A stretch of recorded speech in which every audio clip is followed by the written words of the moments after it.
कस्त नंबर 2। वो मेरे करीब आई और मेरा हाथ पकड़कर बेड पर बैठा लिया और बोलने लगी, तुम अब जवान हो गए हो, यकीना मर्द और औरत के दरमियान ताल्लुकात के बारे में जानते हो। मैं एक जवान औरत हूँ, तुम्हारे अबू तो 2 साल बाद सिर्फ 1 माह के लिए आते हैं और इस दौरान भी वो मुझे कोई जिनसी तौर पर मुतमईन नहीं कर पाते, क्योंकि वो जिनसी तौर पर कमज़ोर हैं, इसलिए हम एक ही बेटा पैदा कर सके। ये बात उन्होंने झूठ कही थी, इसलिए समझे अपनी ज़रूरत पूरी करने के लिए दूसरे लोगों से ताल्लुकात कायम करना पड़े। अम्मी ने कहा, बेटा मैं क्या करूँ? कब तक अपनी ज़रूरतों को दबाकर घट-घट कर जीऊँ? अम्मी ने रोना शुरू कर दिया था। उनकी बात सुनकर मुझे अंदाज़ा हुआ कि वो कह तो ठीक रही हैं, उनकी ज़रूरत पूरी करना अबू का काम था। अगर वो इसमें नाकाम थे या यहाँ नहीं रहते थे, तो अब उम्मी को अपने लिए कुछ तो करना था। समाज और मज़हब के लिहाज से ये सब गलत था। लेकिन औरत की ख्वाहिशात भी अपनी जगह एक अहमियत रखती थीं। मैंने उनकी तरफ देखा और बोला, कौन है वो, तुम जानते हो किसकी बात कर रही हैं? वही मोबाइल वाला फैसल जिसकी नकड़ पर दुकान है। मैं उसको जानता था। 1 नंबर का ठिरकी था। 2 साल से स्कूल छोड़कर मोबाइल की दुकान खोल ली थी। उम्र में मुझसे कुछ साल बड़ा था, नालायक था। 3 साल मैट्रिक में लगा दिए थे। अच्छा तो ये मोबाइल उसका है? मैंने अम्मी को कहा। हाँ, उसका है। कब से चल रहा है ये सब? मैंने दोबारा पूछा। 1 साल से ज़्यादा हो गया है। तो उसके अलावा किसी और के साथ किया कभी? हाँ, अम्मी धीरे से बोले। कौन था वो? जब मैं जो ट्रेनर्स है उसके दोस्त के साथ करती रही। वो बाहर चला गया, अब तो फैसल के साथ। यानी बहुत पुराना चल रहा है ये सिलसिला। हाँ बेटा, पहले तुम्हारे अबू का एक दोस्त था जब तुम छोटे थे। अब वो दूसरे शहर चला गया है। मोहल्ले में किसी और के साथ भी करती हैं क्या? या सिर्फ फैसल ही है? नहीं, मोहल्ले में किसी के साथ नहीं करती, सवाए फैसल। के वो भी गंदी गली की तरफ से आता है ताकि किसी को शक ना हो। अब मैं समझा कि वो आवाज़ जो गेट खुलने और बंद होने की थी, मुझे कैसे सुनाई दी। असल में मेरे कमरे के पीछे गंदी गली थी, जो काफ़ी तंग थी और उसमें मकान की छतों और बाहर निकले छतों की वजह से दिन में भी तकरीबन अंधेरा ही छाया रहता था। क्या फैसल रोज़ आता है? मैंने अम्मी से पूछा। नहीं, जब मैं बुलाऊँ तब ही आता है। मैंने कहा ओके, ज़िंदगी आपकी है, उसको अपनी मर्ज़ी से गुज़ारें, लेकिन जो भी करें एहतियात से करें। अम्मी ने मेरा माथा चूम लिया और बोली, शकर ये बेटा, अरे तुम्हें तो बुखार है।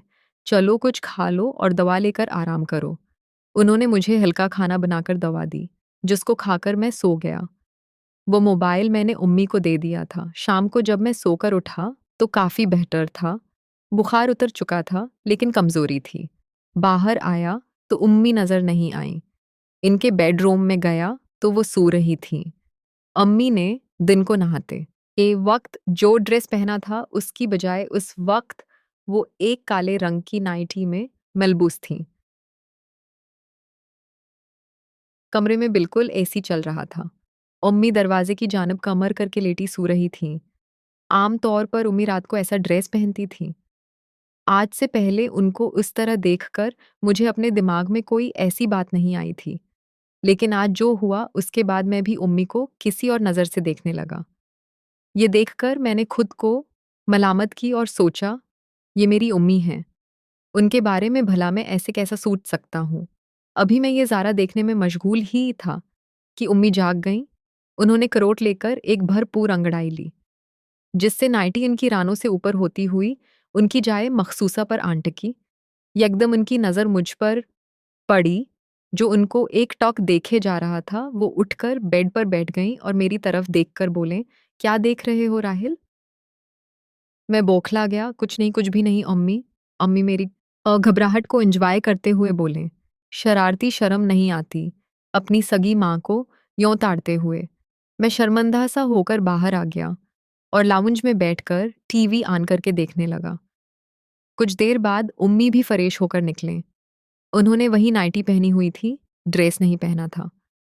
जबकि उससे पहले वो सिर्फ रात को सोते वक्त ही नाइटी पहना करती थी। शायद अब ये जान चुकी थीं कि मुझे उनकी किसी बात पर एतराज़ नहीं। उन्होंने मेरे माथे पर हाथ लगाकर देखा और बोले, लगता है बुखार उतर गया। मैंने कहा, जी, कमज़ोरी है। अम्मी ने कहा, को मैं चाय बनाती हूँ, साथ कुछ खा लो। उन्होंने चाय के साथ नगेट्स बना लिए। हम दोनों ने खामोशी से चाय पी, फिर अम्मी किचन में मसरूफ़ हो गईं। मैंने सोचा, चलो तबीयत कुछ बेहतर है तो बाहर दोस्तों के साथ खेल कूद कर लूँ। लेकिन अम्मी ने जाने से मना कर दिया कि कमज़ोरी हो जाएगी, आज खेल की छुट्टी करो। वो भी किचन से फ्री होकर मेरे पास आ गईं और मेरे साथ सोफ़े पर जड़कर बैठ गईं। उनके जिस्म से उठने वाली महक से मैं दोबारा पागल होने लगा। टीवी पर एक इंडियन फ़िल्म लगी थी, ख़ास मनाज़र की थी। मैंने चैनल बदलना चाहा तो उन्होंने कहा, रहने दो, मुझे देखनी है। अब फ़िल्म में जब कोई वो मंज़र आता तो मैं उम्मी की जानिब देखता, जो मज़े से अब अपनी टाँगों को एक दूसरे पर रखे बैठी थीं। यकदम उन्होंने मुझसे पूछा, राहिल, एक बात तो बताओ। मैंने कहा, जी, तुम्हारी कोई दोस्त है? मैंने कहा, नहीं। असल में लड़कियों की एजुकेशन में पढ़ता था। वैसे तो क्लास में सभी लड़कियों से स्कूल की हद तक हाय हेलो थी।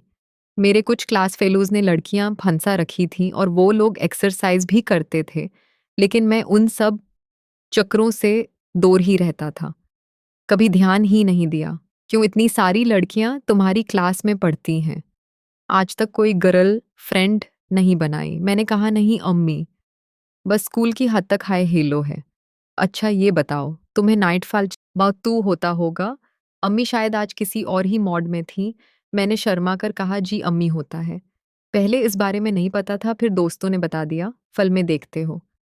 उसका तीसरा सवाल, जी देखता हूँ और देख भी रहा हूँ। मैंने टीवी की तरफ इशारा किया। ये वाली नहीं, दूसरी वाली फिल्मों का पूछ रही हूँ। अम्मी ने कहा, मैं समझ गया कि मेरी चालू अम्मी किया पूछ रही है। मैंने भी सारी शर्म बलाए ताक रखी और बोला, भी वो भी देखता हूँ। उसका मतलब मेरा लालजवान हो गया है। अम्मी ने मेरे सिर पर हाथ फेरते हुए कहा। उनकी बातों और उनके जिस्म से उठने वाली महक से मेरा हाल खराब होने लगा। मैंने अपनी टांगे एक दूसरे के ऊपर रखकर छिपाना चाहा, कहीं अम्मी की नज़र न पड़ जाए, लेकिन अम्मी भी समझ गईं सारा माजरा। उन्होंने कहा, शाम को मेरे बेडरूम में क्या देख रहे थे? अम्मी ने कहा, मेरा हल खशक गया। मैंने सिर झुका लिया, तुम्हारी गलती नहीं। उस उम्र में ऐसा होता है। लेकिन बेटा, मैं तुम्हारी माँ हूँ। ये सब मुझे पता है तुम क्या सोच रहे हो। अम्मी ने शायद मेरा दिमाग पढ़ लिया था। कोई गर्लफ्रेंड बनाओ या और उसके साथ सब करो। और हाँ, कभी भूलकर भी बड़ी उम्र की औरत के साथ दोस्ती ना करना। आज से हम दोनों दोस्त हैं, एक दूसरे से कुछ नहीं छुपाएंगे। मैं तुम्हारा पूरा साथ दूंगी और तुम्हें मेरा साथ देना होगा। बोलो, मंजूर है? उम्मी ने अपना हाथ मेरी जानब बढ़ाया। मैंने उनका हाथ थाम लिया और कहा, ओके उम्मी, मंजूर है। गड ये हुई बात। मैंने पूछा उम्मी से कि वो मोबाइल ले गया क्या अपना?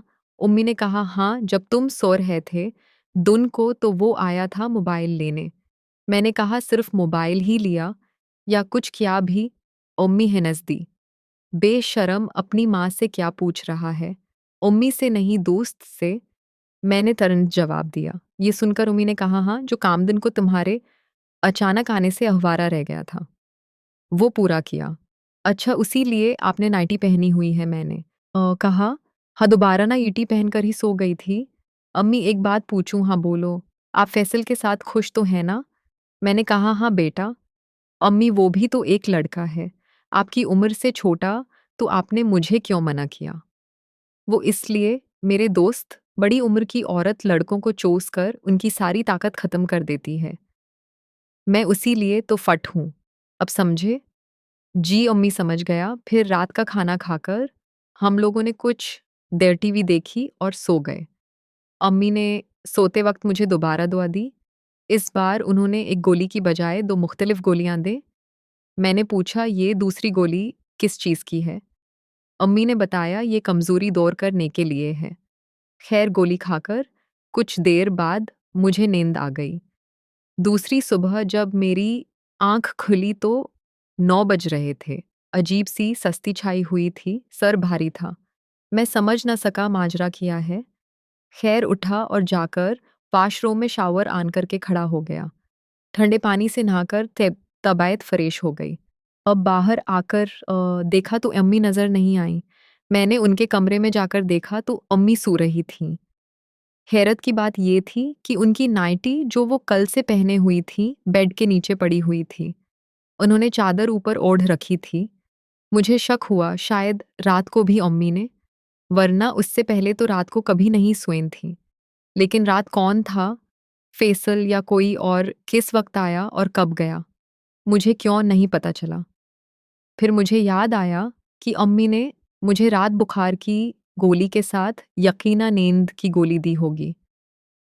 जभी तो मैं आज इतनी देर तक सवया रहा और स्कूल भी मस हो गया, जबकि मुझसे पहले उठने वाली अम्मी भी उस वक़्त गहरी नींद सो रही थीं।